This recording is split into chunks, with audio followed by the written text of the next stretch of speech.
They called it the year video games died. In 1983, the American video game industry was worth $3 billion.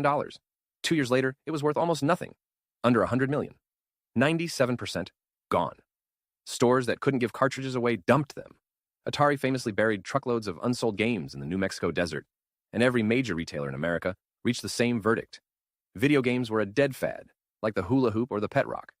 They would not stock another one. That is the wall a small Japanese company named Nintendo walked into when it decided to bring its home console to the United States. Think about how insane that was. Nintendo had a hit machine back in Japan. But in America, the words video game were poison. Buyers laughed them out of the room. One major toy chain told them flatly, "We will never carry a video game again." Most companies would have waited for the market to recover. Nintendo did something stranger. This episode brought to you by Fifth Pour, where every bourbon bottle gets its story. Scan a bottle, read what other enthusiasts felt about it, and add your own. Every bottle has a story. Find them all at fifthpour.com. Decided the product was fine, and the word was the problem. So they pulled off one of the great rebrands in business history. They would not sell a video game console in America. They would sell an entertainment system. It would not have a console. It would have a control deck. Cartridges became game packs. They designed the box to look like a piece of stereo equipment. Gray and serious, nothing like the toy-colored Atari. They even shipped a little plastic robot called ROB, for one reason. So stores could shelve the whole thing in the toy aisle as a robot toy, and not as the thing everyone swore they'd never touch again. And then they made the bet that actually mattered. Retailers weren't just skeptical. They'd been burned. In the crash, they'd been stuck with mountains of garbage cartridges from anyone with a factory because nobody controlled quality and nobody took returns. So Nintendo removed the risk entirely. They told stores, stock our system, and if it doesn't sell, we will buy back every unsold unit. They built and paid for the in-store displays themselves. They put their own money on the line so a terrified retailer wouldn't have to. Then they locked down the very thing that caused the crash.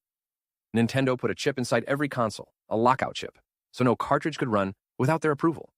They created a seal of quality. They capped how many games a publisher could release in a year.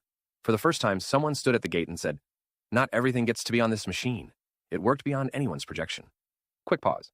We make this show because we care about the things people used to do right. So it makes sense our sponsors do too.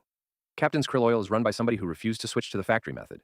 The whole industry uses chemical solvents now because it's faster. Captain still extracts krill oil mechanically right on the boat, the way nature intended it. CaptainsKrillOil.com.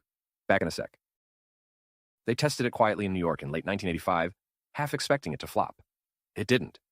They rolled it out nationwide.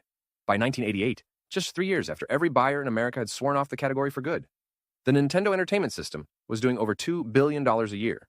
Nintendo controlled roughly 70% of a market that experts had pronounced clinically dead. The company everyone said showed up too late, to a market that no longer existed, didn't just survive the crash, it owned the recovery. Here's the part worth sitting with. Nintendo didn't win because it had the best graphics or the lowest price. It won because it understood that the market wasn't broken. Trust was. Retailers didn't hate the product. They were afraid of getting burned again. So Nintendo absorbed the fear. They took the risk off the store's books and onto their own. They controlled quality when no one else would. And they renamed their way straight past prejudice instead of arguing with it. That was the bet. That the fad wasn't dead. It had only lost the world's trust, and whoever rebuilt that trust would own everything that came next. They were right. The entire modern game industry, every console in every living room, traces back to a gray box that a few stubborn people refuse to call a video game.